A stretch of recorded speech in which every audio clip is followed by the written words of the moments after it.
যদি ফেল করে তাহলে কি আগে ফেল করবে? বিম আগে ফেল করবে, কারণ তুমি কলামকে বিমের থেকে 20% ডিসকাউন্ট করে বানানো হচ্ছে, ঠিক আছে? তার মানে এখানে বিমটা অবশ্যই আগে ফেল করতে পারতো, কলাম তারপরে ফেল করবে। ডিসকাউন্ট করার বিম যেটা বলছিলাম সেটা স্পেশাল মোমেন্ট স্টিফনেট এটা দিয়ে এনশিওর করা হবে। এরপরে কিছু ডাইমেনশনের লিমিট আছে, যেমন আমরা যখন করছিলাম কলাম ডিজাইন করছিলাম তখন একটা কথা বলছিলাম যে রেক্ট্যাঙ্গুলার কলাম বা রেক্ট্যাঙ্গুলার টাইপ করা হয় একটা ডাইমেনশন অ্যাটলিস্ট 12 ইঞ্চি দিতে হবে। এখানে সেই কথাটাই বলা হচ্ছে যে একটা কলামের ডাইমেনশন অ্যাটলিস্ট 12 ইঞ্চি হবে। একটা সাইড যদি 12 ইঞ্চি হয় তাহলে আরেকটা সাইড কত হবে?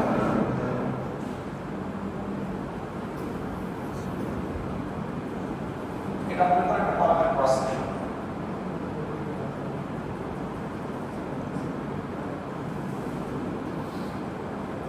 এখানে যেটা বলা হচ্ছে যে এই ডাইমেনশনটা একটা ডাইমেনশনটা অবশ্যই যাতে 12 ইঞ্চি বা তার থেকে বেশি হয়, তখন আমি এটা বোঝানো হচ্ছে। কোন ডাইমেনশনটা কি বলা হচ্ছে বলো তো? এটাকে তুমি C2 বলো। অন্য ডাইমেনশনটা বলতেছে সেটা হলো যে এই যে C1 ডাইমেনশন যেটা আছে এটা থেকে আড়াই গুণের থেকে বেশি ছোট হয়, ঠিক আছে? মানে কলামকে খুব বেশি রেক্ট্যাঙ্গুলার করে বানানো যাবে না, ঠিক আছে? একটা ডাইমেনশন যদি C1 হয় আর ডাইমেনশন অবশ্যই তার 2.5 টাইমস অফ C1 এর থেকে কম হতে হবে। আর প্রত্যেকটা ডাইমেনশনই আলাদা থেকে 12 ইঞ্চি কম হতে হবে, কোনো ডাইমেনশনই 12 ইঞ্চি থেকে বেশি হতে পারবে না। আর কলাম যদি রেক্ট্যাঙ্গুলার করে বানানো হয় তাহলে তাদের বেশি হবে। এখানে তো পয়েন্ট ফোর কথাটা লেখা আছে, উল্টা করে লেখা আছে 1/2.5 থেকে 0.4 আসে, ঠিক আছে? C1/C2 করলে সেটা 0.4 হয়ে যায়, আর C2/C1 করলে পরে এটা 2.5 হয়, যে যেভাবে লিখে। তাহলে এটা হলো কলামের ডাইমেনশনের লিমিটটা। এরপরে আসলে বিম, বিমের ডাইমেনশনের কি লিমিট আছে এখানে দেখো। বিমের স্প্যানের একটা কথা এখানে বলা হয়েছে যে একটা বিমের স্প্যান কত হইতে হবে মিনিমাম, কত বলা আছে এখানে? বিমের যে ইলেকট্রিক ডেপথ আছে তার 4 টাইমস, এর থেকে বেশি হইতে হবে। এর থেকে কম হলে কি অসুবিধা? একটা বিমের স্প্যান যদি কম হয় তাহলে কি অসুবিধা? একটা কলামের স্প্যান যদি কম হয় সব কলাম যদি হয় তাহলে কি অসুবিধা? শেয়ার পেরিয়ডের চান্স বাড়ে, ঠিক আছে? যত বেশি স্প্যান কম তত কিন্তু শেয়ার পেরিয়ডের চান্স অনেক বেশি। এই জন্য বিমের স্প্যান খুব বেশি ছোট হওয়া যাবে না। বিমের স্প্যান বড় হোক সেটা কোনো অসুবিধা নেই, কিন্তু দেখতে বেশি কোনো ডিফারেন্স অ্যাডাবল লিমিটের মধ্যে আছে কিনা। এই স্প্যান খুব বেশি শর্ট হলে পরে শেয়ার পেরিয়ডের টেন্ডেন্সিটা বাড়বে। এরপরে তুমি এখানে দেখো যে বিমের যে ডাইমেনশন যেটা আছে, বিমের যে ওয়েভের লিমিট যেটা আমরা বলি এটা কত হবে? একটু আমি একটাই দেখে এসেছিলাম যে কলামের ক্ষেত্রে এই ডাইমেনশনটা 12 ইঞ্চি দিতে হবে, রেক্ট্যাঙ্গুলার কলামের ক্ষেত্রে। বিমের ক্ষেত্রে একই হবে, ওয়েভের লিমিট এটা কত দিতে হবে? দুইটা কথা বলা হয়েছে, 10 ইঞ্চি অথবা 30% অফ বিমের লেন্থ, দুইটার ভিতরে যেটা বড় হয়, ঠিক আছে?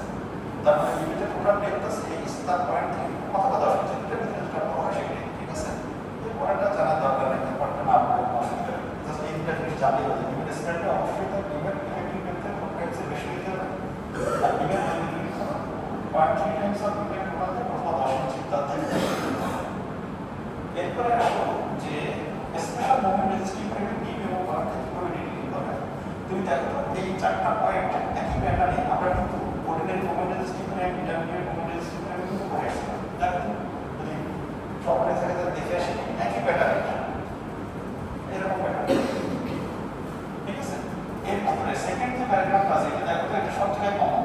তার মানে হলো বিমের টপে দুটো বার থাকতেই হবে, বিমের বটমে দুটো বার থাকতেই হবে। এটা অর্ডিনারি হোক, স্পেশাল হোক বা ইন্টারমিডিয়েট হোক, এই মোমেন্ট ফ্রেমে এই লাইনটা সবসময় কমন। আর উপরে যেটা বলা হয়েছে ওটা আমরা দেখে আসছি মিনিমাম রিইনফোর্সমেন্ট 200 MPa আর ম্যাক্সিমাম রিইনফোর্সমেন্ট এখানে লিমিট করে দিচ্ছে যে 0.05। আমরা ফর্মুলা দিয়ে বের করছিলাম যে 0.005 এর করেসপন্ডিং যে রিইনফোর্সমেন্ট রেশিও ওটাকে ম্যাক্সিমাম রিইনফোর্সমেন্ট রেশিও করছিলাম। এখানে রিইনফোর্সমেন্ট রেশিও লিমিটটা একটু বেশি, 0.025 সেকেন্ডটা বললাম। আর এই জিনিসটা ছবিতে দেখি আমরা, তার স্মরণে আছে কিনা যখন অর্ডিনারি মোমেন্ট রেজিস্টিভ ফ্রেম হয় তখন বলো যে এই শব্দটা কত ছিল? 4 ছিল, আর এটা ছিল 6। স্পেশাল যখন ছিল তখন এই শব্দটা ছিল 3, এটা ছিল 5। এখন যেটা সেকেন্ড এটা বলো, ঠিক আছে? অর্থাৎ এই পয়েন্টে পজিটিভ মুভমেন্টের যে ক্যাপাসিটি এটা অবশ্যই নেগেটিভ মুভমেন্টের 50% বা তার বেশি হতে হবে। আর অ্যারাউন্ড দ্য লেগ কোনো জায়গায় পজিটিভ বা নেগেটিভ কোনো মুভমেন্টই তোমার জয়েন্টে যে ম্যাক্সিমাম মুভমেন্ট আছে তার 25% এর বেশি অবশ্যই সবসময় থাকতে হবে, ঠিক আছে? স্টিরাপের ডিটেইলে যে রিকোয়ারমেন্ট আছে আমরা এই জিনিসটা ইন্টারমিডিয়েট এবং রেজিস্ট্রি করে দেখে এসেছিলাম। প্রথম স্টিরাপটা প্রথম করে দিতে হবে 2 ইঞ্চি, আমরা ওখানে দেখে আসলাম 2 ইঞ্চি, এটাও ঠিক এক কথা বলছে 2 ইঞ্চি। তারপরে বলতেছে মিমের গ্যাপ যদি এই হয় তাহলে টোয়াইস এই ডিসটেন্স পর্যন্ত তবে স্টিরাপ করে ক্লোজ স্পেস করে দিতে হবে। সেই স্পেসিংটা কত হবে সেখানে একটা জিনিসের উপর ডিপেন্ড করে যে মিমের কিউবিক ডেপথের অর্থ মেম্বার যেটা আছে তার 16 বা ডায়ামিটার 15 মিলিমিটার, এটা মেইনটেইন করতে হবে টোয়াইস এই ডিসটেন্স পর্যন্ত। এরপরে কত স্পেসিং হবে d/2 বা তার থেকে কম, ঠিক আছে? আমরা এই ছবিটার সাথে এই ছবিটা একটু মিলাই আনি।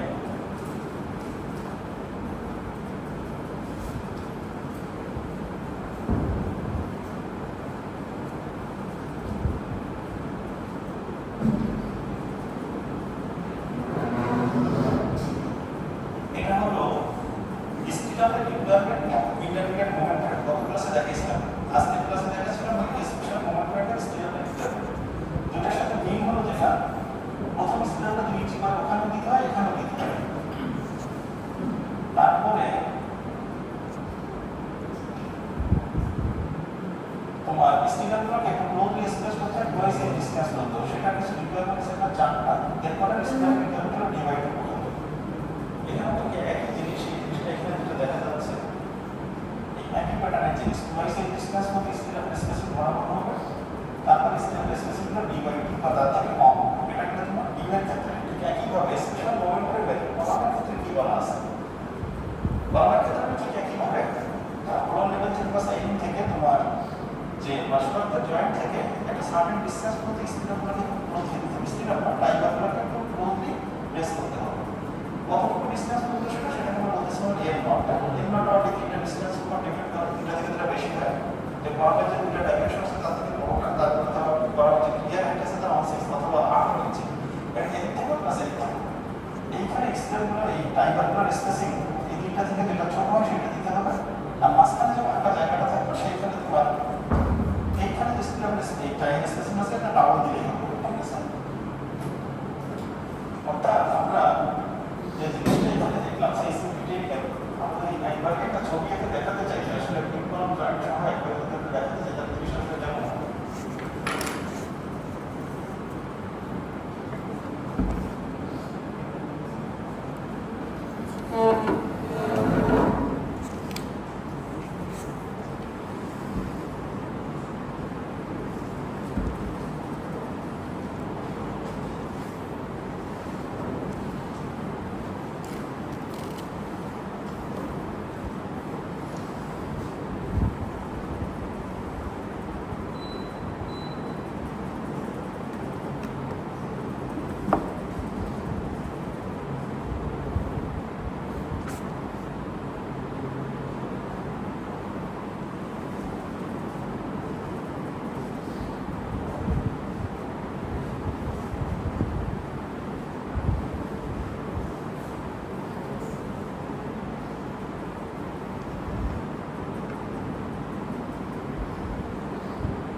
তারপরে বলতেছে স্থিরগুলোকে কাছাকাছি এসএসসি দিতে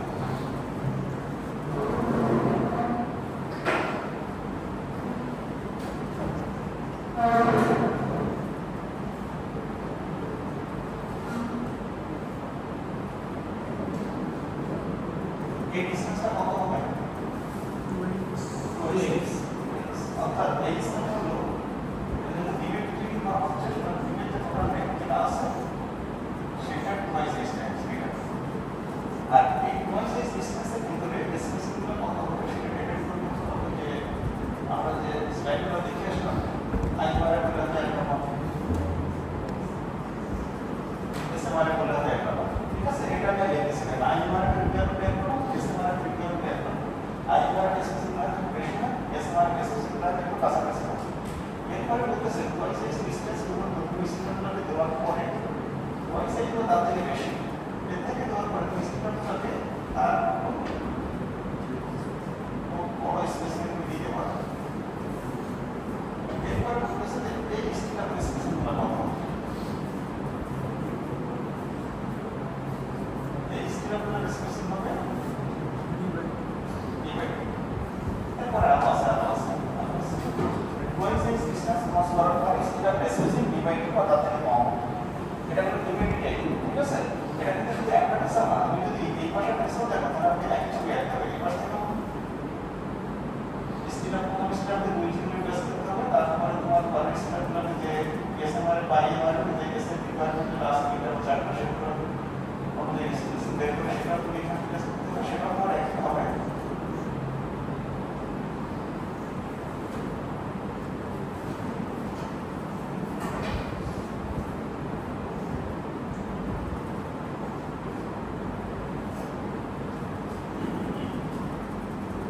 এরপরে যে স্টিয়ার ডিসটেন্স আছে এইটা হলো তোমার ডিভাইড করা থাকে কম এখানে তোমার এখানে একই কাজ করতে হবে ছবির এখানে যখন কাজ করতে হবে এখানে একই কাজ করতে হবে প্রত্যেকটা ভিউ কলাম জয়েন্টে তোমার ভিউয়ের স্টিয়ারের ডিটেইলিং ছবিটা এখানে চলে যাবে এরপরে ফরম্যাট ডিটেইলিং ছবিটা কেমন ফরম্যাট ক্ষেত্রে ঠিক একই হবে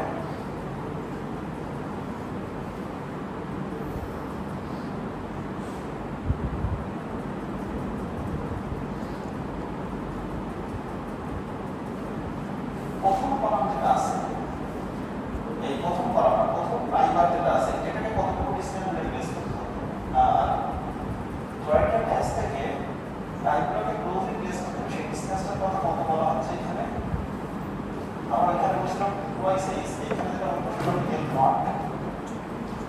এল নট এর মধ্যে তিনটা ক্রাইটেরিয়া এখানে আছে হলো এটা এই এর মধ্যে তিনটা ক্রাইটেরিয়া এসএমআর এর বোঝা আইএমআর এর বোঝা এটা ডিসটেন্সটা একই রকম এই ডিসটেন্সটা তোমার মাপতে হবে জয়েন্ট থেকে তার মানে এটা একই হবে এখান থেকে মাপতে হবে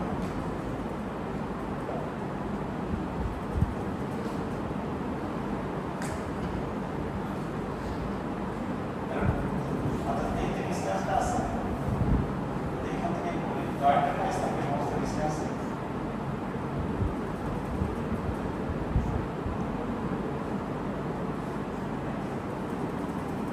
এরপরে বলতেছে এই যে এল নট যে ডিসটেন্সটা জয়েন্টের কাছ থেকে মার্ক করা হলো এই ডিসটেন্সের ভিতরে স্টিরাপের স্পেসিফিক স্টিরাপ না প্রাইমারি যে স্পেসিং আছে সেটা আমরা বলতেছি এস নট একইভাবে এইটুকু জায়গাটা থেকে যে স্টিরাপ প্রাইমারি যে স্পেসিং আছে সেই স্পেসিংটা আমরা বলতেছি এস নট এস নট যে ক্রাইটেরিয়া আছে এটা এখানে আছে এখানে বলা আছে বা এটা তুমি চাইলে পরে আইবার ভিডিও টেবিল যদি দেখতে পাবো এটা কম বেশি আছে এখানে আছে এখানে এই যে আইবার এর ক্ষেত্রে ক্লাসে যেটা দেখাইছিলাম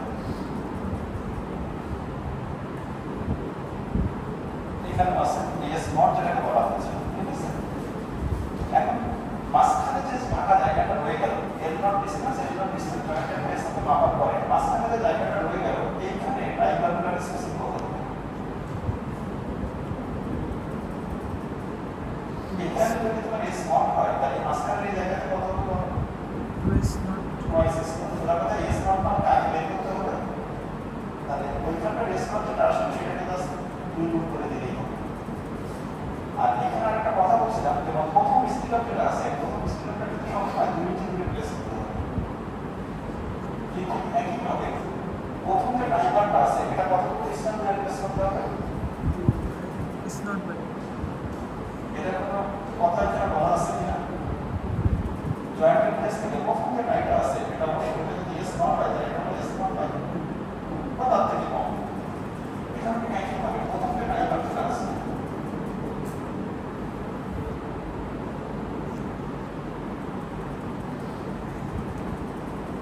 তার মানে যতগুলো সেসমিক ডিটেইলিং এর ছবি দেখালাম সবগুলো এই একই প্যাটার্ন মেইনটেইন করবে ঠিক আছে আইএমআর করো ওইবারে কিছু রিকোয়ারমেন্ট নেই আইএমআর বা এসএমআর এ বিভিন্ন কলামের যে স্ট্রিম বা টাইমার যে রিকোয়ারমেন্ট সব একই প্যাটার্নে আগে দেখে নিতে হবে স্ট্রিম এর এসএসসি টা আইএমআর এর থেকে এসএমআর এর আলাদা কলামের টাইমার এর এস নট যেটা আছে সেটা তোমার আইএমআর এর এসএমআর এর আলাদা এইটা খুব পার্থক্য তো জায়গায় আইএমআর এর ক্ষেত্রে এসএসসি গুলো একটু বেশি এসএমআর এর ক্ষেত্রে এসএসসি গুলো আগে থেকে একটু কম ঠিক আছে সেসমিক ডিটেইলিং এর মূল উদ্দেশ্য যেটা বলছিলাম সেটা হচ্ছে তিন কলাম জয়েন্টের ডাক্টিলিটি বাড়ানো এই কাজটা করার পরে এখানে তোমার তিন কলাম জয়েন্টে যে তুমি এক্সট্রা যে একটা দিলা এখান থেকে একইভাবে প্রথমটা এখানে দিতে হবে সব জায়গায় একই কাজ করতে হবে ঠিক আছে এখানে একইভাবে কাজগুলো একই হবে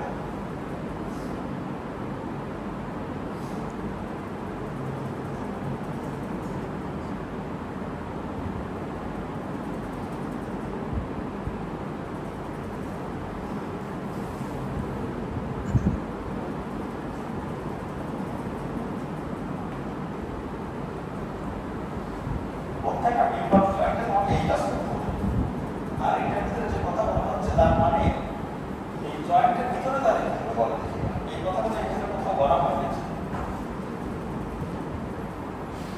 আমি এখন পর্যন্ত যে জিনিসগুলো দেখলাম যে জয়েন্ট থেকে ডিসটেন্স দূরে টাইমার এবং তোমার স্টিনার পার্টগুলোকে ক্লোজলি প্লেস করতে হবে কিন্তু জয়েন্টের ভিতরে কি হবে জয়েন্টের ভিতরে কোনো স্টিনার বা টাইমার থাকবে না থাকবে না জয়েন্টের ভিতরে এইখানে যে তোমার টাইমারগুলো পাওয়া গেছে এই পার্টটাকে এক্সেল ডিসটেন্স নিয়ে ভিতরে দিতে হবে এখানে যে স্টিনার পার্টগুলো পাওয়া গেছে এই স্টিনার পার্টগুলোকে তোমাকে একইভাবে দিয়ে দিতে হবে জয়েন্টের ভিতরে দেবে সেখানে কিন্তু তোমার স্টিনার বা টাইমার কিন্তু সেখানে থাকবে ঠিক আছে আমি যে কথাটা বলছিলাম যে সেটা হলো যে জয়েন্টের ডাক্টিলিটি বাড়ানো এই জয়েন্টে এডিশনাল স্টিল বা স্টিলার বা টাইমার দেওয়ার ফলে এই জয়েন্টের ডাক্টিলিটি কিন্তু যদি রিইনফোর্সমেন্ট স্বাভাবিক যে অবস্থাটা ক্যালকুলেট করি তার থেকে যদি এইভাবে ডিটেইলিং করে অবশ্যই জয়েন্টের ডাক্টিলিটি কিন্তু বাড়বে ডাক্টিলিটি মানে আমি যেটা বলছিলাম সেটা হলো যে ফোর্স ভার্সেস ডিসপ্লেসমেন্ট গুলো বোঝানো যাইতে পারে সেটা তুমি চাইতে পারে মোমেন্ট ভার্সেস রোটেশন এটা করে বুঝতে পারবে বিভিন্ন ক্ষেত্রে বলি আমরা বিভিন্ন ক্ষেত্রে ডাক্টিলিটি মাপা উপায় হবে এটা যে একটা বিম যদি বেন্ড করে তাহলে এটা লিগাল এক্সিস যেটা আছে সেটা রোটেশন দিতে থাকে যত বেশি মোমেন্ট হবে সেটা কিন্তু তত বাড়বে যত বেশি মোমেন্ট সেটা তত বাড়বে তাহলে তুমি যদি মোমেন্ট ভার্সেস রোটেশনের প্লট করো তুমি যদি এই অবস্থায় সেসমিক ডিটেইলিং করার অবস্থায় যদি এই ক্লাসটা করো আমরা গত ক্লাসে দেখছিলাম যে এটা যদি রোটেটের মোমেন্ট হয় তাহলে এটাতে এরকম জায়গায় যেতে হবে তারপরে যদি এটা আইমারে হয় তাহলে এটা এরকম জায়গায় যেতে হবে তারপরে যদি এক্সপ্রেশন মোমেন্ট হয় তাহলে এটা এরকম জায়গায় যেতে হবে ঠিক আছে তাহলে যে জিনিসটা দেখার উদ্দেশ্য সেটা হলো যে এইগুলো রেস্টুরেন্ট আপনি এইগুলো রাখবেন রোটেশন কতটুকু হচ্ছে তারপরে এক্সপ্রেশন মোমেন্ট যেটা আছে সেটা তুমি দেখো সেটা রোটেশন হওয়ার ক্যাপাসিটি তিন কোন জয়েন্টের অনেক বেশি তারপর আইবার কোনো তার থেকে একটু কম তারপরে এসএমআর এই ওয়াইবার কোনো তার থেকে আরো ঠিক আছে যেহেতু তোমার এক্সপ্রেশন মোমেন্টে আইবার বা স্টিলার ক্লোজলি প্লেস করা হচ্ছে সুতরাং তার ডাক্টিলিটি বা রোটেশনের ক্যাপাসিটি অনেক বেশি থাকবে ঠিক আছে এই জিনিসটা এখানে দেখা হবে না কতগুলো আসতে দেখার চেষ্টা করবো সেটা সামাজিক ঠিক আছে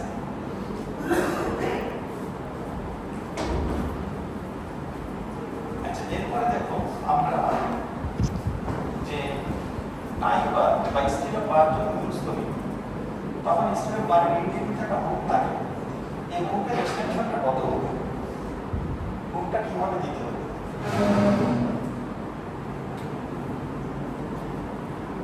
আমরা বলি যে একটা রেক্ট্যাঙ্গুলার বার এইভাবে জাস্ট একটা রেক্ট্যাঙ্গুলার বার ওইভাবে বেন্ড করে নিয়ে এসে এখান থেকে শুরু করি নিয়ে এসে আবার এইভাবে নিয়ে এসে এখানে নিয়ে আমরা শেষ করলাম এখানে ছবিটা ভালো করে দেখা যাচ্ছে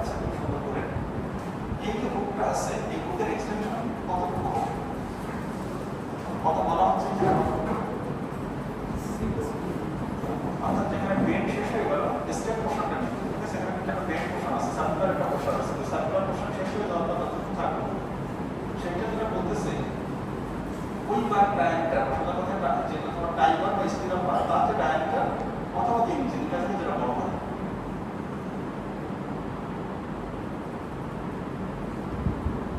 অর্থাৎ বুকবার তোমার স্থিরম বা টাইবারের ক্ষেত্রে এই এক্সটেনশনটা হবে অবশ্যই 6 টাইমস অফ ওইবারের ডায়ামিটার বা 3 ইঞ্চি। তারপর আমরা বলছিলাম যে অনেক সময় এক্সট্রা টাই লাগতে পারে মাঝখানে আমরা দিই অনেক সময় তাই না কোনো কথার কথা এরকম জায়গায় একটা ছবি আছে এখানে আমার পড়ার ক্ষেত্রে দেখছিলাম যে একটা মেন টাই থাকে এটা সবসময় কর্নারের যে বারগুলো আছে সেগুলো মেন কোর্সগুলো তোমাকে দিতেই হবে আর এরপরে যদি এডিশনাল বা এক্সট্রা টাই যদি লাগে তাহলে এই ক্ষেত্রে দিতে হবে। এইটা যদি তোমার কথার কথা মেন যদি তোমার ইয়ে হয় টাইবার যদি হয় আমার ক্ষেত্রে মাঝখানে আমাদের এক্সট্রা টাই হওয়ার প্রয়োজন পড়ে। এক্সট্রা টাইপটা যদি দিই আমরা মাঝখানে হোক বা দেখতে হয় যে বারবার ভিতরে ক্লিয়ারেন্স ছয় বেশি না কম আছে সেগুলো দিয়ে আমরা দিই। এইখানে যদি এক্সট্রা টাইম আমাদের দিতে হয় তাহলে সেটা আমরা কীভাবে দিই এক্সট্রা টাইপের ছবিটা কেমন হবে আসলে এই টাইপের ছবিটা হয়ে যাবে এরকম অর্থাৎ এই বারটাকে একটু আলাদা করে যদি আমরা দেখি যে এক্সট্রা যে টাইমার আমরা দিলাম এই এক্সট্রা টাইমারটা ছবি আসলে এরকম ঠিক আছে। তার মানে এটা হলো তোমার মেন টাইপার বা স্থিরাম আর এক্সট্রা যে তোমার টাইপার আছে যা ক্রস টাইপ বলে বা এক্সট্রা টাইপ বলে ক্রস টাইপ বলে বা এক্সট্রা টাইপ বলে আমরা এক্সট্রা টাইপ বলছিলাম সেটা কিন্তু এরকম ছবিটা হয়তো বেরোবে তাহলে এখানে থেকে কি হবে এখানে যে মার্কগুলোকে বুক করাবে এই পার্টটাকে বুক করা হবে 45 ডিগ্রি অ্যাঙ্গেলে 135 ডিগ্রি অ্যাঙ্গেলে আর এটা হলো 90 ডিগ্রি এখান থেকে কি হবে এই এক্সটেনশনটা কত হবে এখান থেকে কি হবে এই এক্সটেনশনটা কত হবে কত বলা আছে বলতে 60 একই ওইখানে যে কথাটা বলা আছে এখানে সেই একই কথাটাই বলা আছে ঠিক আছে ওই 6 ডিগ্রি অফ 3 এটা হলো এপাশে 90 ডিগ্রি হোক থাকবে এপাশে 135 ডিগ্রি বা 45 ডিগ্রি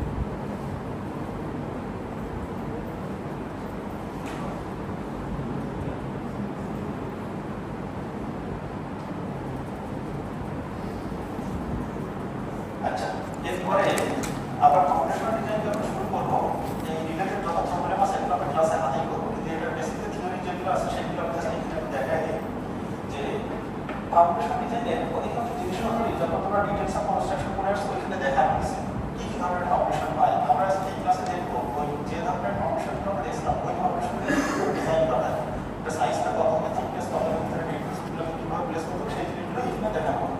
এইখানে যে জিনিসগুলো শুরুতে কথা বলা আছে এগুলো সবগুলো পুরাতন জিনিসপত্র ওই ডিটেলস অফ কনস্ট্রাকশনের সেই জিনিসপত্র সেই জিনিসগুলো জাস্ট আমরা দেখে নিই যেমন কী কী ধরনের ফাউন্ডেশন হয় সেটা আমরা দেখি এখানে যে কথাগুলো বলা আছে এটা আমরা যে একটা ছবিতে দেখি তাহলে সব থেকে ভালো মনে করি একটা বিল্ডিং আছে রেডক্রস গভর্নমেন্টের বিল্ডিং একটা কলামের নিচে যদি একটা বুটিং থাকে তাহলে ওই বুটিংকে আমরা কি বলি আইসোলেটেড কলাম বা ইন্ডিভিজুয়াল বুটিং ঠিক আছে বা স্প্রে বুটিং অনেক নামে ডাকা হতে পারে। এখানে একটা মার্ক করা আছে যে একটা কলামের নিচে যদি একটা বুটিং থাকে তাহলে ওই বুটিংকে আমরা বলি হলো আইসোলেটেড কলাম বুটিং বা সিম্পল কলাম বুটিং বা ইন্ডিভিজুয়াল বুটিং।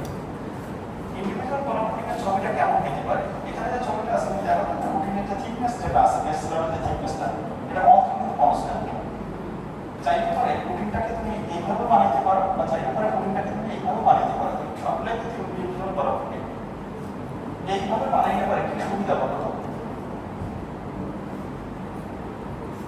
তোমাকে কনভিনিয়েন্স যে বেস স্লট যেটা আছে সেটাকে আস্তে আস্তে করে একটা স্লোপ করে দেওয়া হবে কলামের ঠিক গোড়াতে থিকনেসটা বেশি আস্তে আস্তে এদিকে নিচে যখন আসবে তখন থিকনেসটা কমে গেল তারপরে কি মোমেন্ট সব থেকে বেশি কোথায় হবে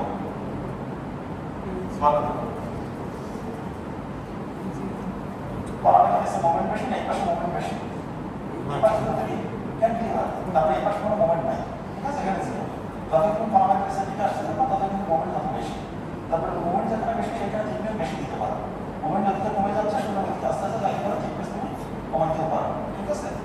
তা তুমি চাইতে পারো এরকম স্লোপিং সারফেসও করতে পারো, বা এরকম কনস্ট্যান্ট থিকনেসও করতে পারো, বা এরকম স্কেপিং করেও করা যেতে পারে। এখানে থিকনেস বেশি, এখানে থিকনেস কম, স্কেপিং করেও করা সম্ভব।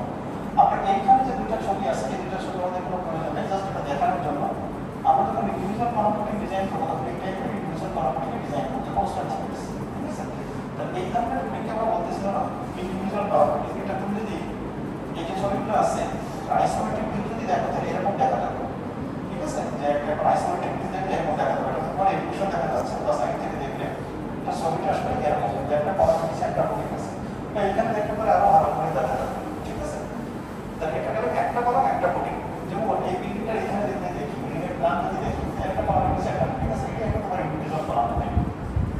এরপর তুমি দেখো দুইটা কলামকে কানেক্ট করে যদি একটা টপিক দেওয়া হয়, এখানে দেখো তো দুইটা কলামের জন্য একটা কমন টপিক আছে, এটা আমরা কি বলতেছি কম্বাইন্ড টপিক।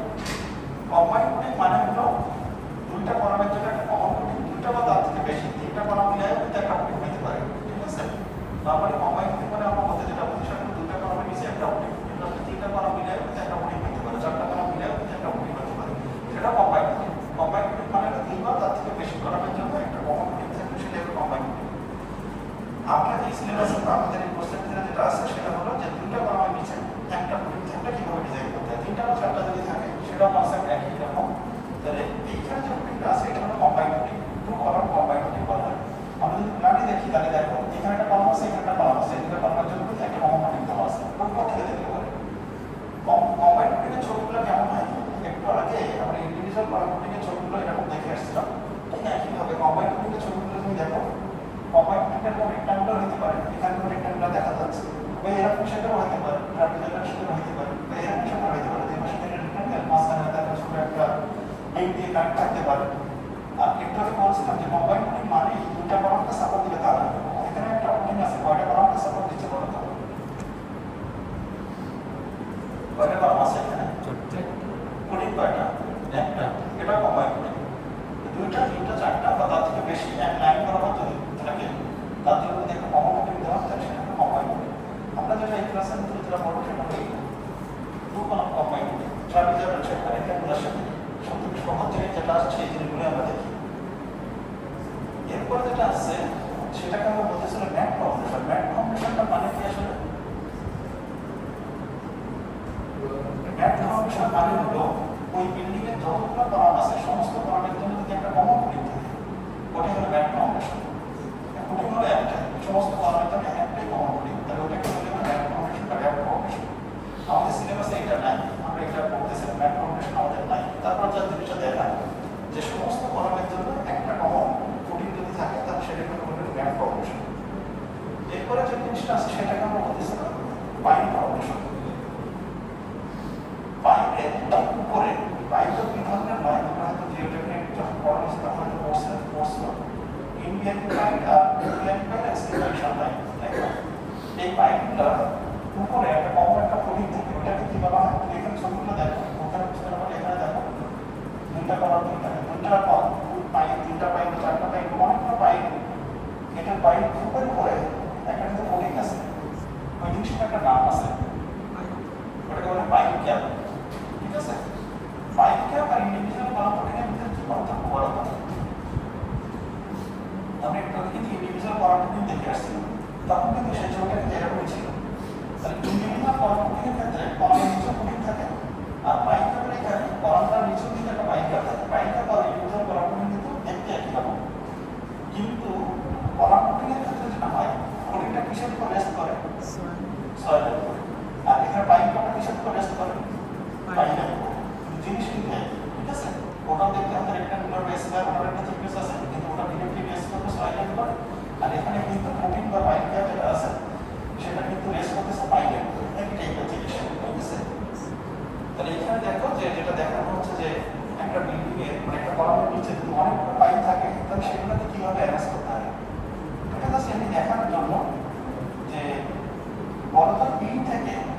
পাইন ক্যাপের ইন থেকে একবার ইন পাইন যেটা আছে এক্সটেরিয়র না এস পাইন যেটা আছে সেটা কতটুকু ডিসটেন্স প্লেস করতে হয় মনে আছে 1.5 টাইমস অফ পাইনের ডায়ামিটার আর পাইনের সেন্টার টু সেন্টার ডিসটেন্স কত হতে হয় 3 টাইমস অফ পাইনের ডায়ামিটার এটা তোমাদের সয়েলের যত ইনফরমেশন নিজে যত পড়া হয়েছে তখন দেখা হয়েছে ওই জন্য আমাদের দরকার নেই আমরা আসলে যে জিনিসটা প্রয়োজন সেটা হলো এই যে পাইন ক্যাপ যেটা আছে এই পাইন ক্যাপটা থিকনেস কত হবে সেটা আমাকে বলতে হবে আর এই পাইন ক্যাপের ভিতরে যে রেইনফোর্সমেন্ট আছে এই রেইনফোর্সমেন্টের কত হবে সেটা বলতে হবে আমরা এই পাইনের ডিজাইনটা আমরা আগে শিখে আসছি এটা পাইনটা কত ডিজাইন কত হবে এটা আমাদের জানা দরকার নেই আমরা শুধু জানতে চাই যে এই পাইন ক্যাপটা থিকনেস কত হবে পাইন ক্যাপটার সাইজ কত হবে আর পাইন ক্যাপটার ভিতরে রেইনফোর্সমেন্ট কতটুকু আছে সেটা দেখবো এখানে দেখো আমরা এখন শুরু থেকে ইয়ে করি যে ইন্ডিভিজুয়াল কলামটা যদি এখানে একটা থাকে যে উপরে কলামের উপর থেকে কলাম থেকে রোড আসতেছে সেটা কম্প্রেসিভ রোড এই কম্পিউটার উপর সয়েলের উপরে রেস্ট করতেছে তাহলে সয়েলের নিচে প্রেশারটা কেমন হবে এই প্রেশারটাকে আমরা কি বলি বলতে আর্টিকুলেশন যখন পড়ানো হয়েছিল তখন ইয়ার ইম্প্যাক্টটা কম্পিউটার উপর রেস্ট করতেছিল তার নিচে কোন ধরনের প্রেশার ডেভেলপ করতেছিল ইয়ার প্রেশার এখানে কনসেপ্ট একই এখানে কলাম পুটিং যেটা আছে সেটা সয়েলের উপরে রেস্ট করতেছে তাহলে এটা নিচে একটা বিয়ারিং প্রেশার ডেভেলপ করবে বিয়ারিং মানে কম্প্রেসিভ টাইপের একটা কন্ট্যাক্ট প্রেশার এটা যদি একটা পাইপকে দেয় এটা যদি ইন্ডিভিজুয়াল কলাম পুটিংয়ের কথা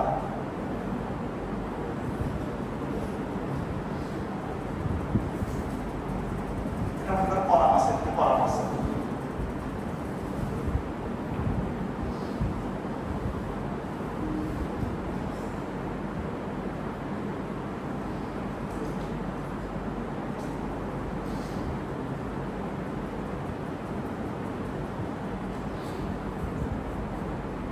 এই লোকটা কোথা থেকে আসতেছে কলাম থেকে আসতেছে তাই না কলামের যে বিষয়ে কম্প্রেসিভ লোড আছে সেটা আর এই লোডটা রেস্ট করতেছে সয়েল তুমি যখন এটাকে এইভাবে কম্প্রেসিভ লোডে চাপ দিবা সেটা একই হবে তুমি বটমে সয়েলটা কিন্তু এরকম একটা আপওয়ার্ড রিঅ্যাকশন বা একটা আপওয়ার্ড প্রেশার তোমাকে দিবে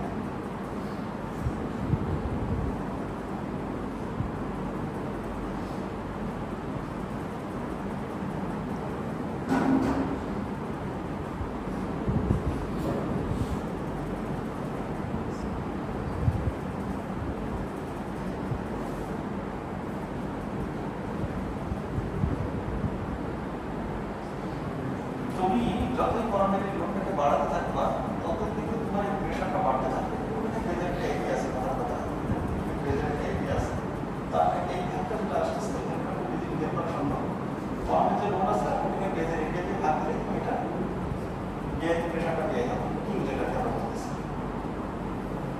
যতই কলামের লোড বাড়বে ততই কিন্তু তোমার বিয়ারিং প্রেশারটা বাড়বে তো উল্টা কথা যদি বলি যে বুলিংয়ের বেজের এরিয়া যদি কম হয়ে যায় তাহলে কিন্তু বিয়ারিং প্রেশারটা বাড়বে এই ভ্যালুটা ম্যাক্সিমাম কত হবে সেটা হলো যেটা দিয়ে বোঝানো হয় সেটা হলো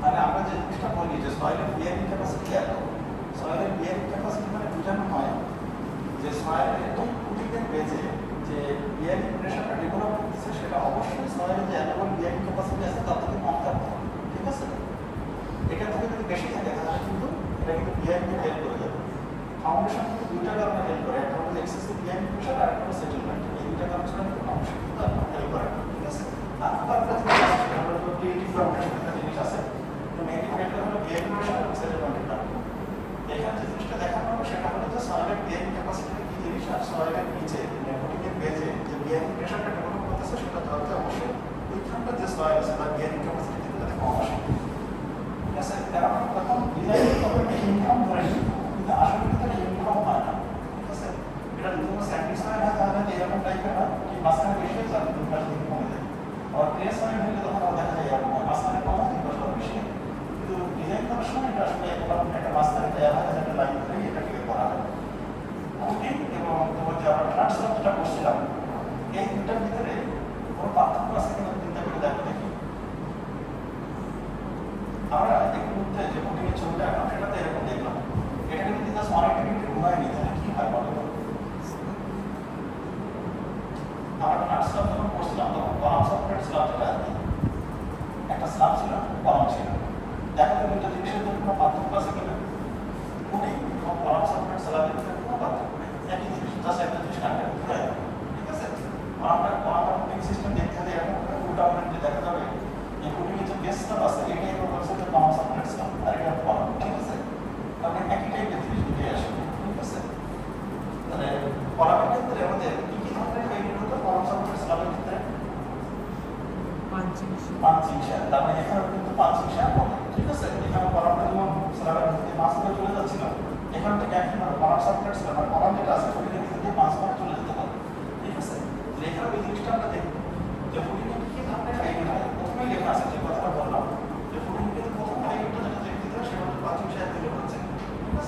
পাঁচিং শেয়ার আমি বলছি এখন তো ভাইবিলিটি একই হয়, কিন্তু আমরা এভাবে একটা ধরে নিই যে মোটামুটি একটা কলামের পেজ থেকে চারপাশে ডিভাইডেড ডিস্টেন্স দিলে যে পেরিমিটারটা আছে ওইটাই হলো পাঁচিং শেয়ার পেরিমিটার। এটা সব থেকে ভালোভাবে বোঝানো গেলে এটা আমরা এইভাবে ধর্ম করছিলাম যে কলামের পেজ থেকে ডিভাইডেড ডিস্টেন্স যে পেরিমিটারটা আছে এটা আমরা বিমার বলতাম, ঠিক আছে? আর এই যে শেয়ারের এরিয়া যেটা আছে ওপেনিং এরিয়া, আমরা যদি পাঁচিং শেয়ারের কতটুকু ক্যাপাসিটি আছে আর কতটুকু পাঁচিং শেয়ার ভিতরে ডেভেলপ করতেছে সেটা যদি আমরা দেখতে যাই, আমরা কিন্তু এইভাবে বের করছিলাম, ওখানে যেভাবে বের করছিলাম এখানে ঠিক একই হবে। और भाई ऊपर एक टाइम से p0 into d এই p0 টা মানে কি বোঝাচ্ছে বলো তো? ফিলার সারফেসের পেরিমিটার। এই যে সারফেস যেটা আছে প্যারামিটার থেকে কি বাইডিং ডিসটেন্স যে ডটেড লাইনটা দেখা যাচ্ছে ওই লাইনটার perimeter p0 2 into c m plus plus 2 into c plus আছে পাঁচিং শেয়ারের যে পেরিমিটারটা। আর dub মানে এটা আমরা আগে বের করছিলাম যে কোডিনের এরিয়া থেকে মাঝখানে যতটুকু এরিয়া পাস করে চলে যাচ্ছে ওই শেয়ারের এরিয়া টু সয়েলের সাথে ওটাকে মাল্টিপ্লাই করো তাহলে আমরা ডিইউপি আলটিমেট পাঁচিং শেয়ারটা পেয়ে যাবো। আপনার শর্ত ছিল এটা যে কংক্রিটের ক্যাপাসিটি বেশি হবে আমার যাতে আলটিমেট যেটা আছে আলটিমেট পাঁচিং শেয়ার আছে সেটা যাতে অবশ্যই কম হয়। তাহলে এটা কেন তোমার ফুটিংয়ের পাঁচিং শেয়ার যেটা আছে সেটা দেখালাম, এটা একই জিনিস কলাম সাপোর্টার স্ল্যাবের পাঁচিং শেয়ার আর ফুটিংয়ের পাঁচিং শেয়ারের মধ্যে কোনো পার্থক্য নাই। আর কি কি ধরনের ফাইবার হতে পারে দেখি আমরা। একটা বললাম পাঁচিং শেয়ার ফাইবার, আর একটা ফাইবার আছে এখানে প্লেনদের শেয়ার ফাইবার। সেইটা কোথায় হয়? যখন তোমরা স্টিলার ডিজাইন করছো কতটা স্টিলার বলো তো কলামের কাছ থেকে কত ডিস্টেন্স দূরে প্রথম শেয়ারটা নিতে হয়, মানে ডিইউ যেটা সেটা কোথায় মাপতে হয়? কলামের কাছ থেকে কোথায় মাপতে হয়? ডি ডিস্টেন্স দূরে, তাই না? তার মানে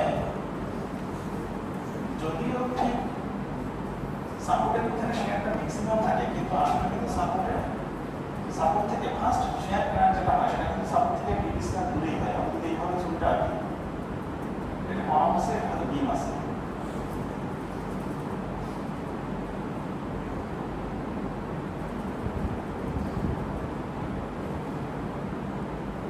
কেউ যদি শেয়ার করছে ডায়াগ্রামটা আগে এরকম মনে করো কথা বলতে ইউডিএল কিছু একটা আছে, এটা যদি কেউ যদি শেয়ার ডায়াগ্রাম আঁকার চেষ্টা করে সে আপনি দেখবেন যে শেয়ার ডায়াগ্রামটা এরকম টাইপের কিছু একটা হবে।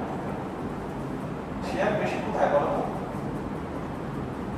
ঠিক সাপোর্টের কাছে, তাই না? এখানে শেয়ার কিন্তু সব থেকে বেশি, কিন্তু প্রথম শেয়ার কার্ড যেটা হয় সেটা কিন্তু ওই সাপোর্ট থেকে একটু দূরে হয়, এরকম জায়গায় দেওয়া হয় প্রথম শেয়ার কার্ড এরকম থাকে। এই ডিস্টেন্সটা যেটা হয় ডিস্টেন্সটা হলো ডি ডিস্টেন্স। তার মানে আমরা যখন স্টিলার ডিজাইন করি যদিও দেখতে পাচ্ছি সাপোর্ট ফেসে ম্যাক্সিমাম, কিন্তু আমরা কিন্তু এইটাকে ডিজাইন করি না। আমরা এটা বুঝতেই পারতেছি যে সাপোর্ট থেকে ডি ডিস্টেন্স দূরে শেয়ার করলে ম্যাক্সিমাম, কিন্তু আমরা ডিজাইন করতে হবে কিন্তু এই ওইটা থেকে, ঠিক আছে? সাপোর্টের ফেসে ম্যাক্সিমাম শেয়ার হয় কিন্তু আসলে প্রথম শেয়ার কার্ডটা আমরা হলো সাপোর্টের ফেস থেকে ডি ডিস্টেন্স দূরে, এই ডি ডিস্টেন্স দূরে যে শেয়ারটা ওই শেয়ারটা আমরা করি এইটার উপর বেস করে দিতে হবে স্টিলার ডিস্টেন্স ব্যবহার করি, এটা দিয়ে করি, এটা দরকার নেই। এখানে ঠিক একই কথা আমরা এখানে বললাম যে বিমটাকে কলামের উপর সাপোর্টেড আছে, এইখানে ফুটিং যে স্ল্যাবটা আছে এটাকে সাপোর্টটা দিচ্ছে কিন্তু কলাম। তার মানে এখানে থেকে একই আছে যে কলামের কাছ থেকে যদি ডি ডিস্টেন্স দূরে যদি ইলেকট্রন শেয়ারটা মাপো, এখানে তুমি দেখো তো কলামের কাছ থেকে কতটুকু ডিস্টেন্স দূরে শেয়ারটা মাপা হয়েছে এখানে। ছবি দেখে কি করতেছে বলো? এখানে তুমি আসলে ডি ডিস্টেন্স দূরে, তাহলে এখানে কত? কলামের কাছ থেকে ডিস্টেন্সটা কত? D distance. পাঁচিং শেয়ার এবং লেজার শেয়ারের ভিতরে দুটা কিন্তু একটু পার্থক্য আছে। একটু আগে পাঁচিং শেয়ার যখন দেখানো হয়েছিল তখন পাঁচিং শেয়ারের ফাইবার ডিস্টেন্সটা কলামের কাছ থেকে কতটুকু ডিস্টেন্স দূরে ছিল? ডি/2, সেটা কিন্তু চারপাশে, ঠিক আছে? এটা কিন্তু এক পাশে চারপাশে, পাঁচিং হতে হলে চারপাশে একটা ডেলিমিটার লাগবে, ক্লোজ একটা ডেলিমিটার লাগবে। আর যখন লেজার শেয়ার আমরা দেখতেছি তখন কিন্তু আমরা দেখতে পাচ্ছি এক পাশে, যেকোনো এক পাশে হতে পারে, এদিকে হতে পারে, এদিকে হতে পারে, এদিকে হতে পারে, ঠিক আছে? যেকোনো এক পাশে কলামের কাছ থেকে ডিস্টেন্স দূরে যে ফাইবার সারফেস যেটা আছে সারফেসটা এখানে ফাইবার সারফেস আমরা এইখানে ভালো করে দেখতে বুঝতে পারবো যে কলামের কাছ থেকে ডিস্টেন্স দূরে একটা ফাইবার লাইন বা ডটেড লাইন দেখা যাচ্ছে। এই লাইন বরাবর তোমার আছে এই লেজার শেয়ারের ফাইবারটা এই বরাবরই হবে, ঠিক আছে? তারপরে এই এর আগে আমরা যখন স্টিলার ডিজাইন যেভাবে করে আসছিলাম ওখানে যেভাবে চেকটা দিয়েছিলাম এখানে ঠিক একই রকম twice five over N times B D. Punching শেয়ারের ক্ষেত্রে কিন্তু এই ফর্মুলাটা ছিল 4/5 over N times B not M T, আর এখানে কিন্তু টুয়াইস ফাইভ, আর ওখানে কিন্তু বি নট আছে, আর এখানে কিন্তু কি আছে পেরিমিটার না, এখানে ডি ডি মানে কি বোঝানো হচ্ছে? ডি মানে হলো ডটেড লাইনটার লেন্থ, এই লাইনটার লেন্থ কতটুকু হবে, ঠিক আছে? আর ওইখানে ডি নট মানে বোঝানো হচ্ছিল ডটেড লাইনটার পেরিমিটার, বা হচ্ছে আপনার যে পেরিমিটার, এটা হলো ডি নট, ঠিক আছে? এখানে ডি নট মানে হলো ডটেড লাইনটার পেরিমিটার, আর এখানে ডি মানে হলো এই ডটেড লাইনটার লেন্থ কতটুকু হয়, ঠিক আছে? অনেক ক্ষেত্রে এটা ফুল লেন্থ মনে করা হয়, আর অনেক ক্ষেত্রে যেটা করা হয় স্ল্যাবের মধ্যে ফুটিং স্ল্যাব, স্ট্রিপে মানে একই স্ট্রিপ নিয়ে কাজ করতে থাকে বা জিনিস কাজ করতে থাকে, ঠিক আছে? কিন্তু আসলে যদি দিয়ে কোনো মতো বলতে হয় তার মধ্যে মানে হলো এটা, কেউ চাইলে একটা রেগুলেটিভ বা একই স্ট্রিপ নিয়ে স্ল্যাবের মতো কাজ করতে পারে, ঠিক আছে? তো এখানে কি শব্দটা একই, যে কমপ্লিট কতটুকু টেকনোলজিয়া দিতে পারে আর তোমার এখানে কতটুকু টেকনোলজিয়া ডেভেলপ করতেছে, এটা যাতে অবশ্যই ক্যাপাসিটি যদি বেশি থাকে ডিমান্ড যাতে কম থাকে, এই জিনিসটা তোমাকে এখানে দেখাতে হবে। ডিমের ক্ষেত্রে ফর্মুলাটা ছিল এরকম, ডিমের ক্ষেত্রে যদি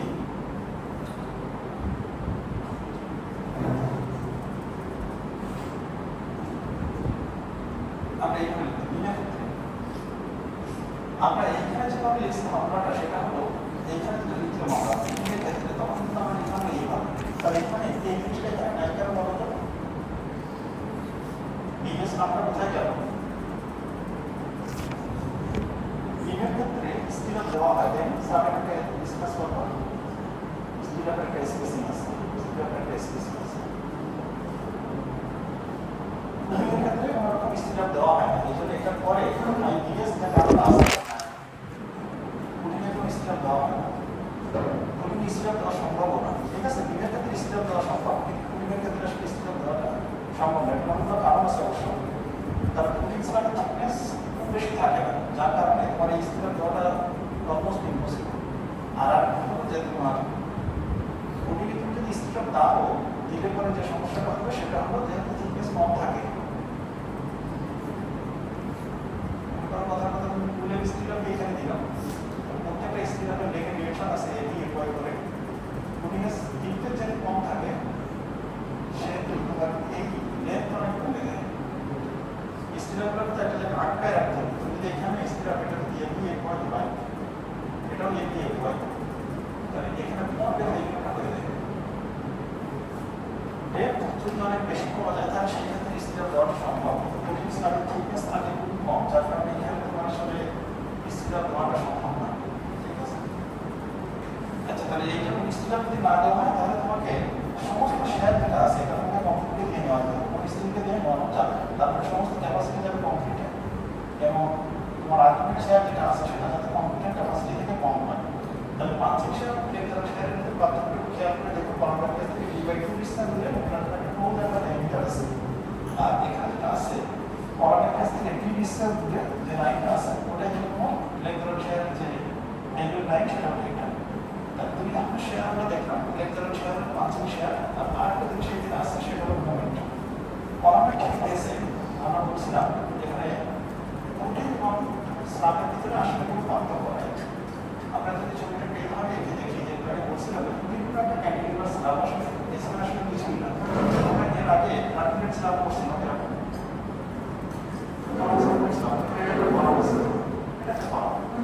আর এটা কোনো কলম স্ল্যাব যেটা আছে উইল নাই, এরকম টাইপের কিছু একটা আছে।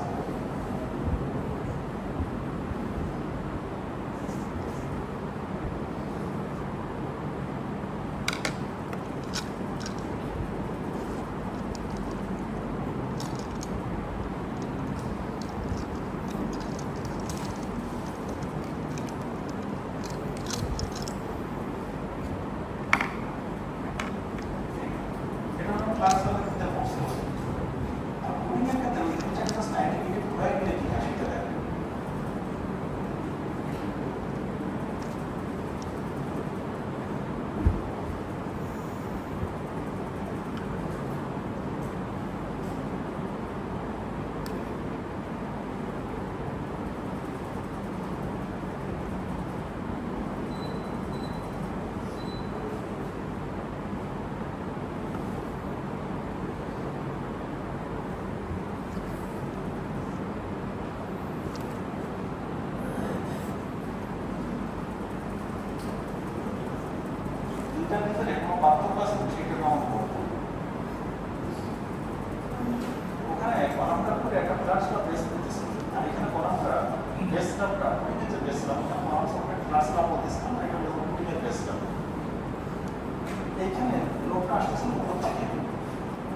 Fit rate load organizing supply এখানে প্রেশারটা কোথা থেকে আসতেছে লোডটা থেকে আসতেছে সোয়াল প্রেশার এটা আমরা ডাবলিং করব এটা ডাবলিং কি আলটিমেট সোয়াল প্রেশার ঠিক আছে এখন দেখো দুটো একই জিনিস তুমি দেখো এই ইকুয়েশনটা আমি যদি একটা ওয়েটিং মোমেন্ট ডায়াগ্রাম আঁকার চেষ্টা করি তাহলে বলো তো ফর্মেট ঠিক প্লেসে কোন ধরনের মোমেন্ট ব্যবহার করবে সেটা এটা ক্যান্টিলিভার কন্ট্যাক্ট করবে আমরা বালান্স থেকে মোমেন্ট বের করছিলাম না বালান্স থেকে মানে সেটা কোথায় এক্সটেরিয়র নেগেটিভ ইন্টেরিয়র নেগেটিভ মোমেন্টটা কিন্তু নেগেটিভ ছিল মিডেস মানে কিন্তু পজিটিভ আর ফর্মেট ঠিক প্লেসে হলো নেগেটিভ ঠিক আছে তার একটা মোমেন্ট ডায়াগ্রামটা যদি আঁকার চেষ্টা করা যায় এরকম টাইপের ঠিক আছে এখান থেকে হয়তো পজিটিভ দিয়ে ক্রস করে তারপরে হয়তো ওদিকে যাবে তারপরে ফর্মেটিক প্লেসে কিন্তু নেগেটিভ মোমেন্ট থাকে ফর্মেটিক প্লেসে তুমি দুই পাশ থেকে আঁকার চেষ্টা করো যেদিক দিয়ে যাওয়ার চেষ্টা করো না এই মোমেন্টটা কিন্তু সবসময় কিন্তু নেগেটিভ এখানে তাহলে কি হবে বলো মোমেন্ট ডায়াগ্রামটা তুমি যদি এখানে আঁকার চেষ্টা করে তাহলে সেক্ষেত্রে এখানে মোমেন্ট ডায়াগ্রামটা কি হবে একই টাইপের জিনিস ওই জিনিসটাকে তো ঘুরায় না এটা ক্যান্টিলিভার টাইপের ওই পাশটা এই পাশটা এখানে ফিক্স হয়ে আছে তারপরে এটার মোমেন্ট ডায়াগ্রামটা তুমি আঁকার চেষ্টা করো তাহলে মোমেন্ট ডায়াগ্রামটা হতে পারে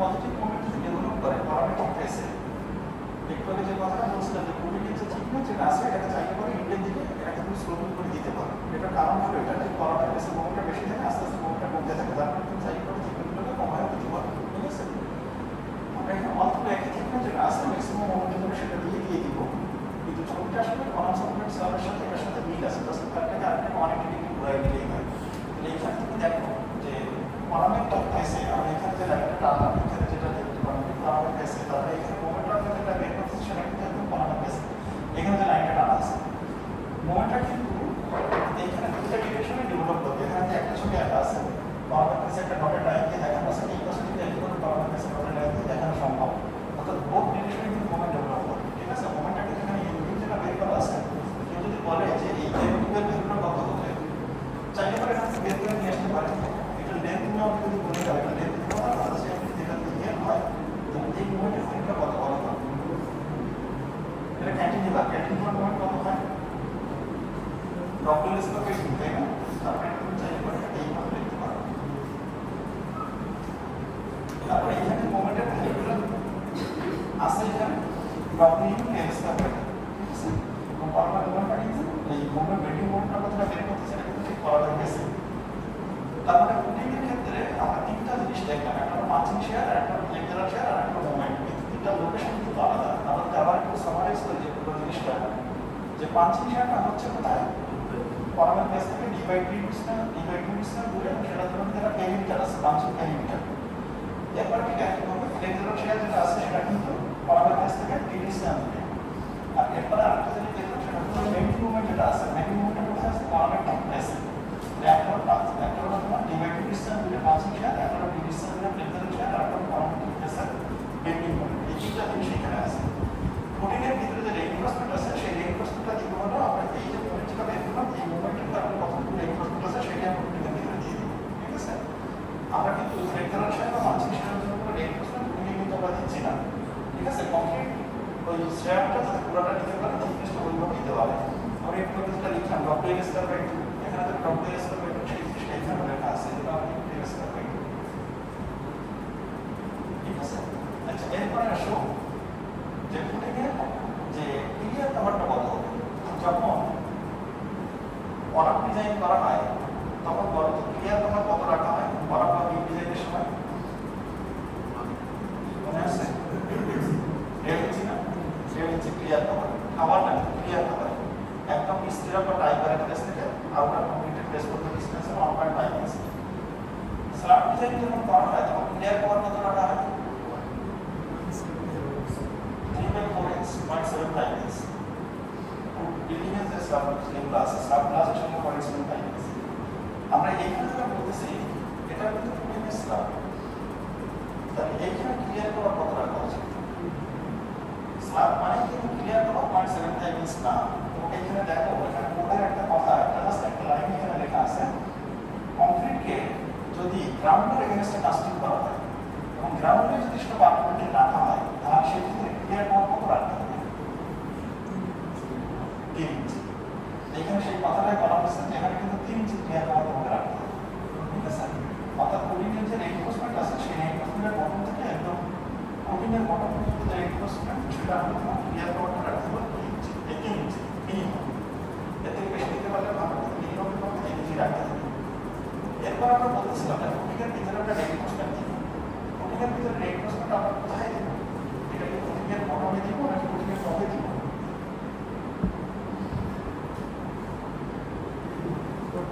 মোমেন্ট ডায়াগ্রাম দেখার দরকার নেই, কোডিংটা কিভাবে বেন্ড করে এই জিনিসটা দেখলে তুমি বুঝতে পারবে। একটা কোডিংকে এইভাবে কলম দিয়ে রোটেট করে আপওয়ার্ড সয়েল প্রেসার আছে, তাহলে কোডিংটা কিভাবে বেন্ড করবে? এইভাবে বেন্ড করবে না, পিছন থেকে প্রেসার আছে, কলমের এখানটা উঠতে পারবে না, ওই দুটো পাশে সব উপরের দিকে উঠে যাবে। এই টাইপের একটা বেন্ডিং সারফেস, বেন্ডিং সারফেস এখানে দেখা যাবে এরকম টাইপের। তাহলে কোথায় টেনশন হচ্ছে? বটমে। তারপরে বটমে যে টেনশন কার্ডগুলো দেখা যাচ্ছে, যে টেনশন কার্ডগুলো, তারপরে রেইনফোর্সমেন্ট দিতে হবে কিন্তু বটমে, ঠিক আছে? এখানে একটা আইসোমেট্রিক ইমেজে দেখা যাচ্ছে কোডিংয়ের রেইনফোর্সমেন্টের কিভাবে দেওয়া আছে। কোডিংটা আমরা শুধুমাত্র এটা একটা সাইড দেখতেছি, ওই পাশ থেকে দেখলে না ওই পাটা কিন্তু ওইভাবে বেন্ড করবে। আমরা তো এখানে ছবিটা এঁকে দেখাতে পারবো না, কিন্তু এখানে এই ছবিটা দেখো যে কোডিংটা যে ডিরেকশনে বেন্ড করে সেটা ছবি তুমি এখানে দেখো এইভাবে বেন্ড করে। এটা তুমি এদিক থেকে তাকালে ভাবে এই টাইপের বেন্ড করছে, আর এদিক থেকে তাকালে ভাবে এইভাবে বেন্ড করছে। তার মানে এদিকেও বটমের রেইনফোর্সমেন্ট দিতে হবে, এদিকেও বটমের রেইনফোর্সমেন্ট দিতে হবে। অর্থাৎ বোথ ডিরেকশনে মোমেন্টের জন্য বটমে তোমাকে রেইনফোর্সমেন্ট দিতে হবে। দুইটা ডিরেকশনে কিন্তু মোমেন্ট আছে। মোমেন্টটা কোথায় মাপতে হবে? কলামের ফেসে, তাই না? তাহলে ঠিক দেখো এখানে যে লাইনটা যেটা দেখা যাচ্ছে সেটা কিন্তু কলামের ফেসে, এখানে একটা লাইন দেখা যাচ্ছে সেটা কিন্তু কলামের ফেসে। ওইখানে যে মোমেন্টটা ডেভেলপ করতেছে ওই মোমেন্টের জন্য রেইনফোর্সমেন্ট তোমাকে কোডিংয়ের বটমে দিতে হবে, এবং সেটা কিন্তু বোথ ডিরেকশন, দুইটা ডিরেকশনে তোমাকে দিতে হবে, ঠিক আছে? এখানে তুমি ছবিটা এখানে কোডিংয়ের যে রেইনফোর্সমেন্ট যেটা আছে সেটা বটমে দেওয়া আছে, সেটা বোথ ডিরেকশনে দেওয়া আছে। সেই জিনিসটা জাস্ট এখানে দেখানো যে কোডিংয়ের ক্লিয়ার দেওয়ার কতটুকু মেনটেন করতে হয় এবং কোডিংয়ের রেইনফোর্সমেন্ট এটা টপে দিতে হয়, এটা দিতে হবে বটমে, কারণ টেনশনটা হয় বটম টেনশন কাটবে, ঠিক আছে? সেই জিনিসটা এখানে দেখানো। আচ্ছা, এরপরে আমরা একটু দেখি, সেটা হলো কলাম থেকে যে লোড যেটা আসতেছে আর কোডিংয়ের যে সয়েল প্রেসার যেটা আসতেছে, দেখো এখানে কলামে যে লোডটা আসতেছে সেটা কিন্তু কোডিং স্ল্যাবে ঠিক সেন্টারে পড়ছে, তাহলে এই কোডিংয়ের যে প্রেসারটা এটা কিন্তু ইউনিফর্ম। দেখো তো এরপরে লোডটাকে একটু সামান্য রিসেন্টলি কলামের সেন্টার থেকে নামানো যদি নেওয়া হয় তাহলে কোডিংয়ের নিচে যে সয়েল প্রেসার যেটা আছে সেটা কেমন হয়? একদম সেন্টারে করলে পরে ইউনিফর্ম প্রেসার, আর সেন্টার থেকে একটু নামে বা ম্যান ইসেন্ট্রিসিটি যেটাকে আমরা বলি, যদি এরকম হয় তাহলে সেক্ষেত্রে প্রেসারটা কিন্তু আর ইউনিফর্ম থাকে না। তখন কিন্তু দেখা যাবে একপাশে কম প্রেসার, একপাশে কিন্তু বেশি প্রেসার। এই ইসেন্ট্রিসিটি যদি বাড়তে যায় তখন কি হবে?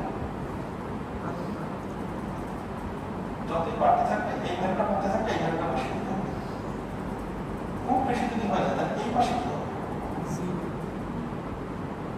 এগুলো কিন্তু সব কম্প্রেসিভ টাইপের, তাই না? কম্প্রেসিভ ফোর্স দিলে সব কিন্তু তোমাকে আবার একটা কম্প্রেসিভ প্রেসার করে দিবে। এইখানে আগে নাই কেন?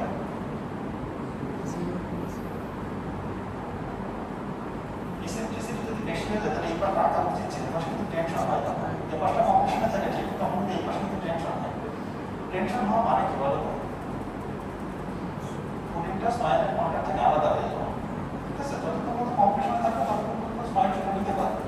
যেই মাত্র টেনশন থাকবে তাহলে বুঝতে পারবে কোডিংটা সয়েলের সাথে কোনো সম্পর্ক নেই, এই জন্য এই পাশটা আগে নেই। কোডিং এবং মানে সয়েল এবং কংক্রিট এটা কিন্তু বিহেভিয়ারের দিক থেকে একই রকম। কংক্রিটের কম্প্রেশন দিলে সে নিতে পারে, সয়েলও কম্প্রেশন দিলেও সে নিতে পারে। কংক্রিটকে টেনশন দিলে সেও নিতে পারবে না, সয়েলকে টেনশন দিলে সেও নিতে পারবে। তাহলে এইখানে আকার কোনো প্রয়োজন নেই, কারণ এখানে সয়েল টেনশনটা নিতে পারবে। কংক্রিট শেয়ার নিতে পারে, সয়েলও কিন্তু শেয়ার নিতে পারে। কংক্রিট এবং সয়েল দুটো কিন্তু বিহেভিয়ারের দিক থেকে একই, ঠিক আছে? এখানে যে জিনিসটা বোঝানোর চেষ্টা করা হচ্ছে সেটা হলো যে কোডিং ডিজাইন যখন করা হবে তখন কলাম থেকে যে লোডটা আসতেছে সেই লোডটা যাতে একদম কোডিং সেন্টারে থাকে। তোমাদের ক্লাসে যে কথাটা বলা হয়েছে যে কলাম লোড আর কোডিং সেন্টার একই জায়গায় যাতে থাকে, একই জায়গায় যদি থাকে তাহলে একটা ইউনিফর্ম প্রেসার পাওয়া যাবে। ইসেন্ট্রিসিটি অনেক সময় থাকতেই পারে, ইসেন্ট্রিসিটি অনেক সময় অ্যাভয়েড করা যায় না। ইসেন্ট্রিসিটি যদি থাকে তাহলে সেটা করে আলাদা লিমিটেড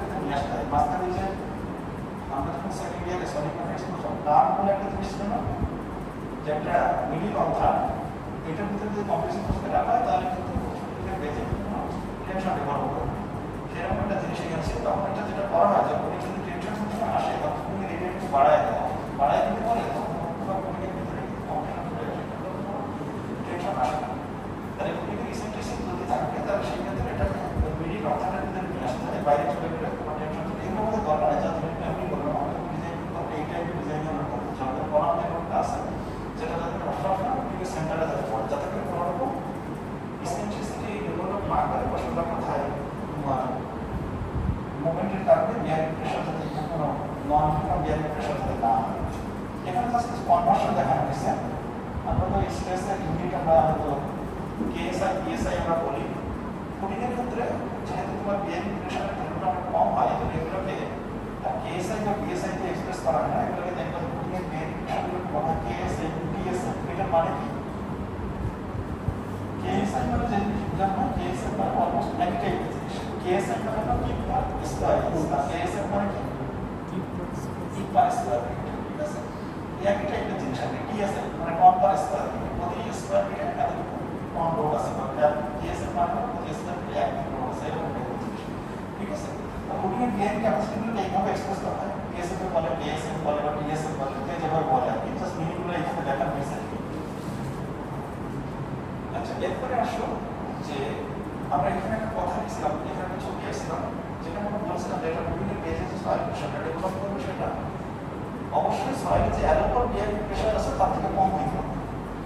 এখানে দেখো এই সয়েলের অ্যালোপার বিয়ারিং প্রেশার যেটা আছে এই সয়েলের অ্যালোপার বিয়ারিং প্রেশারটা কোথায় দেওয়া হচ্ছে?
এইবার তুমি যদি আমাকে বলো যে বিয়ারিং প্রেশার হলো তোমার এ, তাহলে এই প্রোটিনের বেস যেটা আছে এটা নিজের একটা ওয়েট আছে না, ওজন আছে, এইটা ওয়েটটা তাহলে কিভাবে কাজ করতেছে?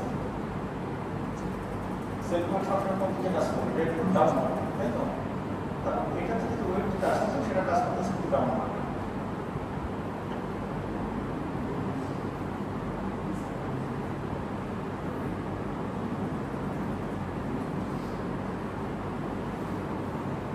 নীল কালারের কত দিয়েছে বা ডাউনওয়ার্ড অ্যারো দিয়ে যেটা দেখাচ্ছে সেটা হলো প্রোটিনের সেট ওয়েটের কারণে কত কারণ কোনো ফোর্স কাজ করতেছে।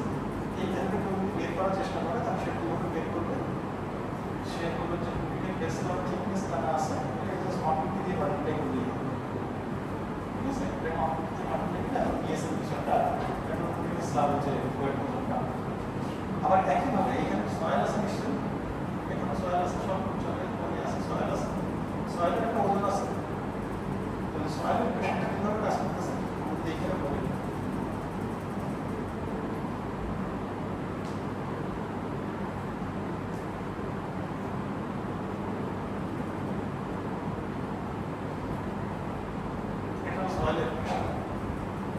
সয়েলটা কতটুকু বেগ জুড়ে আছে, টোটাল ডেপথ অফ ফাউন্ডেশন যদি ডিএফ হয় আর স্ল্যাবের দিকে যদি ডি হয় তাহলে সয়েলটা কতটুকু ডিসটেন্স জুড়ে আছে, ডিসটেন্সটা D minus D F minus D.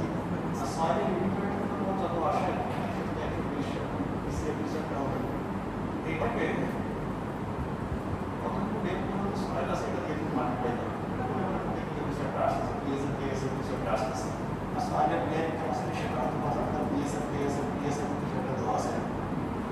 তারপরে এইবার আমাকে বলো সয়েল টেস্ট করার পরে তোমাকে দেওয়া থেকে সয়েলের অ্যাভেলেবল বিআইপি প্রেশারটা এত, কিন্তু এটা ঠিক কুটিংয়ের ঘটনায় আপওয়ার্ড কাজ করতেছে, কিন্তু সেটাকে আবার রিডিউস করতেছে তারা।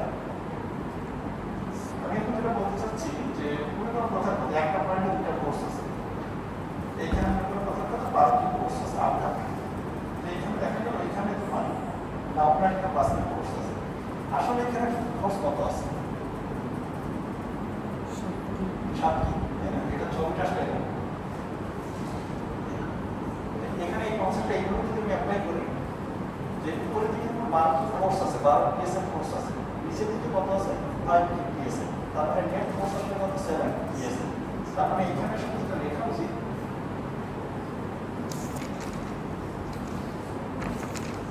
কি ইফেক্টিভ বলে না কি নেট বলে, ইফেক্টিভ সয়েল প্রেশার বা নেট সয়েল প্রেশার, এটা মানে হলো যে ওইখানে আসলে আপর ডাউনওয়ার্ড মিলে যতটুকু নেট ফোর্স লোড আছে সেটা কোথায় সয়েলের একদম গেজ প্রেশার থেকে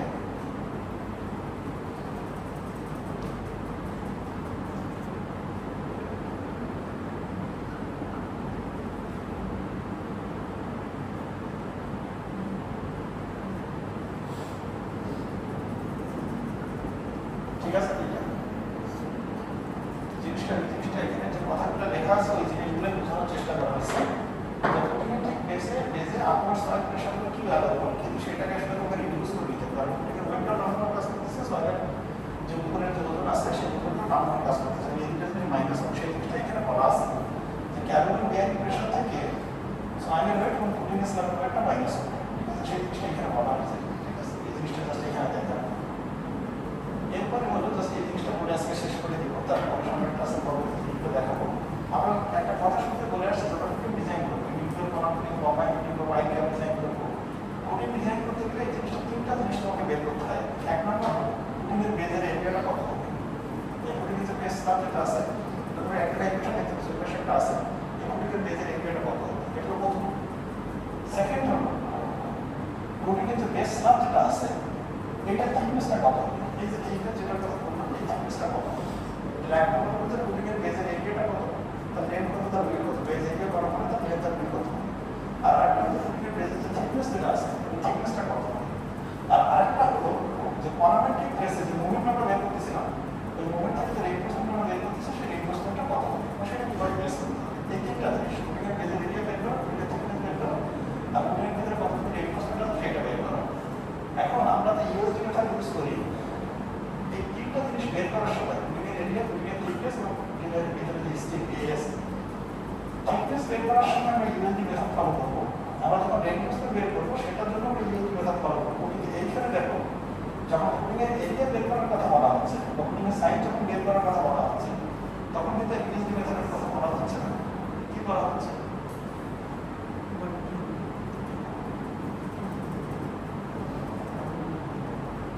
একটু আগে এখানে ওয়ার্কিং লোড শব্দটা ছিল না, থিকনেস যখন বের করেছে আলটিমেটলি ফ্যাক্টর বা ইউএসডি, যখন তোমার এএস বের করেছে তখন ওটা আলটিমেটলি বা ইউএসডিতে বের করেছে, কিন্তু যখন তোমার কুটিংয়ের এরিয়া বের করতেছে তখন কিন্তু ওয়ার্কিং লোডের বেসিসে বের করতেছে।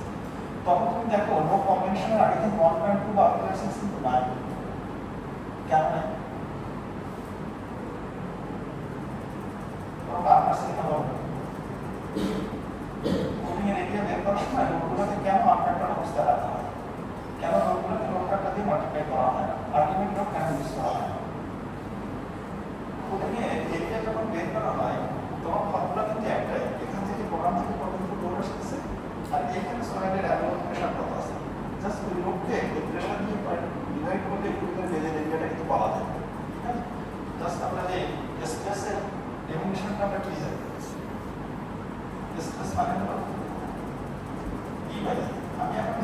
উল্টা করে লিখতে চাচ্ছি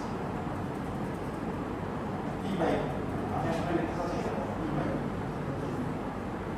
আমি এটা বের করতে চাচ্ছি আমার কাছে কনফারেন্স ইন্টারনেট জানা আছে আমি এখন যেটা বলতেছি এই ভিটা থাকবে আনফ্যাক্টর অবস্থায় কিসের কোনো ফ্যাক্টর করা যাবে তুমি দেখো তো এখানে কি যেটা আছে কিটা কি অবস্থা আছে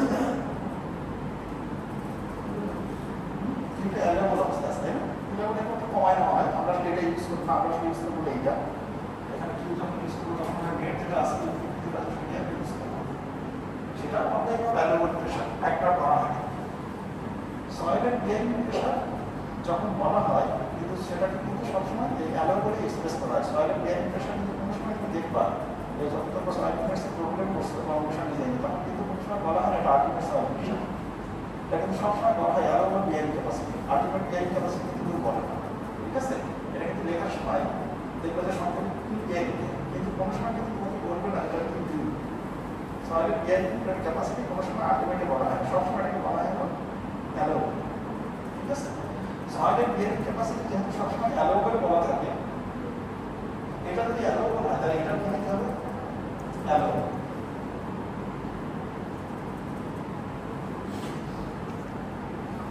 অ্যালাউবল বা আনফ্যাক্টর সেটা কোথায় অ্যালাউবল মানে হলো যে সার্ভিস কোড বা আনফ্যাক্টর বা ওয়ার্কিং তার মানে এটা যদি আলটিমেট লোড হয় এটাও আলটিমেট হওয়া উচিত ছিল এটা একই এতে না থাকে একই ইউনিটে না থাকলে তো হবে না তাই না এটা আলটিমেট হয়ে যাবে এটা আনফ্যাক্টর এটা আনফ্যাক্টর হয়ে যাবে যেহেতু সয়েলের বিয়ারিং ক্যাপাসিটিটা সবসময় আনফ্যাক্টর অবস্থায় দেওয়া থাকবে অ্যালাউবল অবস্থায় দেওয়া থাকলে লোডটাকেও অ্যালাউবল টার্মে নিয়ে কাজ করতে হয় এই জন্য এখানে যেটা বলা হয় যখন তুমি রেখে যখন বের করা হয় তখন কিন্তু সেটা সবসময় অ্যালাউবল লোড বা ওয়ার্কিং লোড বা আনফ্যাক্টর লোডের বেসিসে সেটা বের করা হয় আর কুটিংয়ের এরিয়া বের করার পরে এরিয়াটা না ইন্ডিভিজুয়াল যে ডাইমেনশন ক্লাস আছে এটা এটাকে কততে রাউন্ডিং করতে হয় 3 ইঞ্চি ঠিক আছে মনে করো একটা কুটিংয়ের এরিয়া বের করা হলো ধরো 9.1 ইঞ্চি সেটা কত লেখা হবে